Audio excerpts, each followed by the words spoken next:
देखें, जब से 18वीं तरमीम आई है सूबे खुद मुख्तार हो गए हैं, लेकिन ये जो गंदम का मामला है, मैं समझता हूँ कि वफाक को इसमें इंटरवेंशन अपनी जारी रखनी चाहिए। ये बहुत हसास मामला है। सूबे इसको जो है गलत तरह से ट्रीट कर रहे हैं इस मामले को। गंदम के ऊपर इजारादारी कर रहे हैं, जो कि बहुत गलत है। गंदम पूरे पाकिस्तान में अगर क्रॉप आई है ना, तो उसका फ़ायदा पूरे पाकिस्तान में होना चाहिए।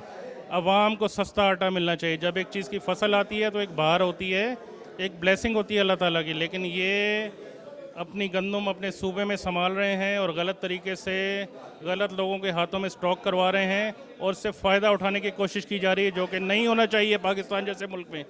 आवाम के लिए सस्ता आटा प्रोवाइड करना हुकूमत की ज़िम्मेदारी है और फेडरल गवर्नमेंट से मेरा ये कहना है कि आप इंटरवेंशन करें।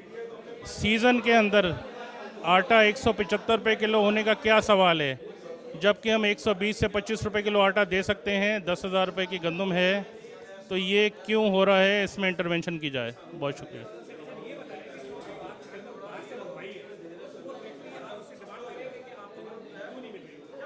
वफाक जो है वो गंदम जो ख़रीदता है वो इस टाइम पे, एक टाइम पे वो उसको रिलीज़ करता है, यानी कि अक्टूबर से लेके मार्च तक।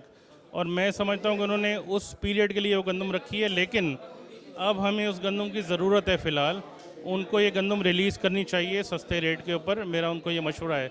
और नई इंपोर्ट भी करनी चाहिए। नई इंपोर्ट का रेट बहुत कम है, 9,500 रुपये में गंदम आ सकती है। पाकिस्तान का जो रेट है गंदम का उससे भी कम है, तो नई इंपोर्ट भी करनी चाहिए। और जिसको भी फ्लोर में उसको गंदम चाहिए, उनको फ्री गंदम उनको देनी चाहिए जितनी उसकी रिक्वायरमेंट है, तो हमारा आटे का मसला हल हो जाएगा। Thank you.